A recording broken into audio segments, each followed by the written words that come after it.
बिस्मिल्लाहिर्रहमानिर्रहीम। It is class 12 subject economics. आज का टॉपिक जो है that is exceptions to the law of demand. Exceptions to the law of demand, ऐसी कुछ पॉइंट्स हैं जो लॉ ऑफ डिमांड पे एप्लीकेबल नहीं है, जो एप्लीकेबल नहीं है लॉ ऑफ डिमांड पे। तो exception should not be confuse. इससे पहले कि हम बात करें एक्सेप्शंस पे, एक बात यहां क्लियर करनी लाजमी है, that is exception should not be confused with assumptions. Exceptions और अजम्पशंस में एक को आदमी को कंफ्यूज नहीं होना चाहिए। It is important not to confuse exceptions with assumptions.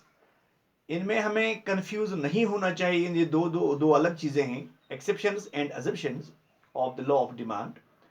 Exceptions refer only to those rare situations. Exception सिर्फ वहां कुछ रेयर सिचुएशंस हैं, कुछ ऐसी हालात हैं जो रेयर हैं, बहुत कम हैं। when law of demand fails, जब लॉ ऑफ डिमांड फेल हो जाता मीन्स वो उस हिसाब से काम नहीं करता जिस हिसाब से हमने लॉ ऑफ डिमांड पढ़ा है। even when assumptions of these law are maintained, जो assumption है they are already maintained, do not convert assumptions into exceptions। हमें assumptions को exceptions में तब्दील कन्वर्ट नहीं करने चाहिए। इसलिए हम ये बताएंगे कि ये assumptions हैं, they are already there assumptions कहां कहां ये काम। लेकिन ये रियर की सिचुएशन है। जब हम एक्सेप्शन की बात करते हैं, it is an rare situations. Okay, अब हम पढ़ेंगे एक्सेप्शन क्या है। Law of demand, law of demand has some exceptions. इसमें कुछ एक्सेप्शंस हैं। As well there are some commodities whose demand expands. कुछ ऐसी चीजें हैं उनकी डिमांड जो है वो बढ़ जाती है, एक्सपेंड हो जाती है, इंक्रीज हो जाती है। व्हेन देयर प्राइस राइजेस, जब उनकी प्राइस राइज हो जाती है, जब प्राइस में इजाफा, कीमत में इजाफा हो जाता है तो डिमांड बढ़ जाती है। एंड कंट्रैक्ट्स, और कम हो जाती है, क्या कहेंगे हम, डिक्रीज हो जाती है उनकी prices. When their prices falls, जब प्राइस कम हो जाती है। इन सच सिचुएशन, ऐसे हालात में the demand curve D slopes upwards. Demand curve जो है वो अपवर्ड हो जाती है, ऊपर की तरफ चली जाती है।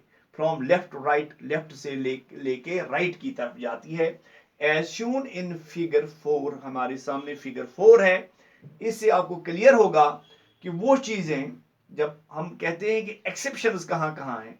नॉर्मल हालात में जब लॉ ऑफ डिमांड हम पढ़ते हैं, उसमें हम कहते हैं कि जब किसी चीज की कीमत बढ़ जाती है, उसकी डिमांड कम हो जाती है, क्वांटिटी डिमांडेड कम हो जाती है।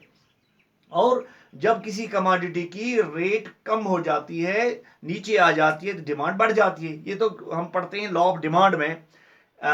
लेकिन यहां जब हम एक्सेप्शंस की बात यहां कहते हैं कि जब प्राइस नीचे आ जाता है, जब प्राइस बढ़ जाता है, तो उससे क्या होता है, डिमांड भी बढ़ जाती है। और जब नीचे आ जाता है प्राइसेस, तो डिमांड भी नीचे आ जाती है। और डी कर्व जो है, डिमांड कर्व, वो स्लोप नीचे अपवर्ड्स की तरफ चली जाती है, from left to right as seen in figure. तो ये नीचे हम पढ़ेंगे कुछ notable exceptions to the law of demand. पहली कंडीशन कहां है, that is articles of distinction. Articles of distinction, तो professor Veblen, VBLEM, professor Veblen, इसके मुताबिक, according to professor Veblen, there are certain goods which demand social distinction. Weber calls them as articles of social distinction. तो वेबल कुछ ऐसी commodities हैं जिनको वेबल कहता है कि ये सोशल डिस्टिंक्शन आर्टिकल्स हैं। These articles high in demand. ये कौन से आर्टिकल्स, ये कौन सी कमोडिटीज, ये कौन सी चीजें हैं, इनकी डिमांड बहुत ज्यादा होती है, ऐसी कमोडिटीज की डिमांड बहुत ज्यादा होती है, only because their prices are very high. सिर्फ इसलिए इनकी डिमांड ज्यादा होती है कि उनकी प्राइसेस ज्यादा हैं, उनकी कीमत ज्यादा है, इसलिए उनकी डिमांड भी ज्यादा है। If their prices fall they will no longer be considered as article of distinction. अगर उनकी कीमतों में कमी आ जाएगी, कमी आ जाएगी तो क्या होगा, तो उसके बाद उन्हें ये नहीं कहा जाएगा आर्टिकल ऑफ डिस्टिंक्शन। अगर उनकी कीमतों में कमी आ जाएगी, कीमतों में उनको इसीलिए ये कहा जाता है आर्टिकल्स ऑफ डिस्टिंक्शन, क्योंकि उनकी कीमतें बहुत ज्यादा हैं। अगर उनकी कीमतों में कमी आ जाएगी तो उनको फिर ये नहीं कहा जाएगा आर्टिकल्स ऑफ डिस्टिंक्शन, उन्हें नहीं कहा जाएगा। ठीक है, and so their demand will decrease, इसलिए उनकी डिमांड जो है वो भी कम हो जाएगी। तो ऐसे गुड्स जो हैं, तो यहां पे ऐसे गुड्स हैं जिन पे लॉ ऑफ डिमांड काम नहीं करता, जो बहुत कीमती चीजें हैं, बहुत कीमती चीजें हैं। जब उनकी कीमत ज्यादा होती है, डिमांड भी बढ़ जाती है, कीमत उनकी कम हो जाएगी, फिर उनको आर्टिकल्स ऑफ डिस्टिंक्शन नहीं कहा जाएगा। तो ऐसी सूरत में लॉ ऑफ डिमांड इस पे यहाँ काम नहीं करता। तो ऐसी चीजों के लिए हम मिसाल दे सकते हैं प्रीशियस डायमंड्स, जो कीमती, बड़ी कीमती डायमंड्स हैं, या कीमती गाड़ियां, जो गाड़ियां हैं जो हैं, उनकी हम इस मिसाल के तौर पर पेश कर सकते हैं। तो अगर इनकी कीमत कम हो जाएगी तो इनको ये नहीं कहा जाएगा आर्टिकल्स ऑफ डिस्टिंक्शन, इनको ऐसा नहीं कहा जाएगा। तो इसकी इनकी डिमांड जब बढ़ जाती है तो इनकी कीमत जब बढ़ जाती है, डिमांड भी बढ़ जाती है। ये पहली कंडीशन है जहां पे लॉ ऑफ डिमांड काम नहीं करता, इसको हम कहेंगे exceptions to the law of demand. Now next point है ग्रिफिन गुड्स। ग्रिफिन गुड्स जो ऐसी ऐसी चीजें हैं, ये हाईली इंफीरियर गुड्स हैं। इंफीरियर गुड्स मींस ये इनको हम कहेंगे normal goods, they are not normal goods, they are inferior goods. ये चीजें जो हैं they are inferior, showing a very high negative income. ये जिसकी बहुत कम नेगेटिव इनकम होती है, वो लोग इन चीजों को खरीदते हैं। गोया कि दे आर इंफीरियर गुड्स, वो लोग जिनके पास बहुत कम नेगेटिव में इनकम होती है, वो लोग इनको खरीदते हैं, ऐसी चीजों को जिनको हम इंफीरियर गुड्स कहते हैं। As a result when price of such commodities falls, जब ऐसी चीजों की कीमतें कम हो जाती हैं, देयर डिमांड आल्सो फॉल्स, उनकी डिमांड भी कम हो जाती है। जब ऐसी चीजों की डिमांड, कीमतें कम हो जाती हैं, तो इनकी डिमांड भी कम हो जाती है। Even when they are happen to be relatively cheaper, अगर वो रिलेटिवली, जब उसको हम करेंगे दूसरी किसी चीज के साथ, दूसरी किसी कमोडिटी के साथ कंपैरिजन करेंगे, तो उसके मुकाबले ये ज्यादा सस्ती भी होगी देन अदर गुड्स, दूसरी चीजों के मुताबिक। This is popularly known as Griffin paradox. इसको ग्रिफिन पैराडॉक्स कहा जाता है। वो इंफीरियर चीजें जिनकी कीमत बहुत कम होती है, अगर उनकी कीमत मजीद कम हो जाएगी तो डिमांड भी कम हो जाएगी। तो ऐसी हालत में दे आर इंफीरियर गुड्स, ऐसी हालत में इनको ग्रिफिन पैराडॉक्स कहा जाता है। ओके, तो इसको हम थोड़ा यहां दिखाने की कोशिश करेंगे दोनों को। ऊपर जो हमने बात की, तो यहां फिगर 4 है, क्वांटिटी नीचे x axis and y axis जो प्राइस दिखाता है। तो this is the line, this is the line. ये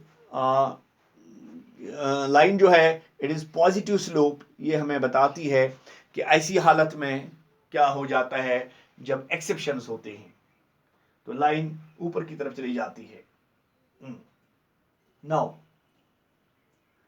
हम बात करेंगे तीसरा पॉइंट, व्हेन कंज्यूमर्स जज quality of a commodity bye it's price.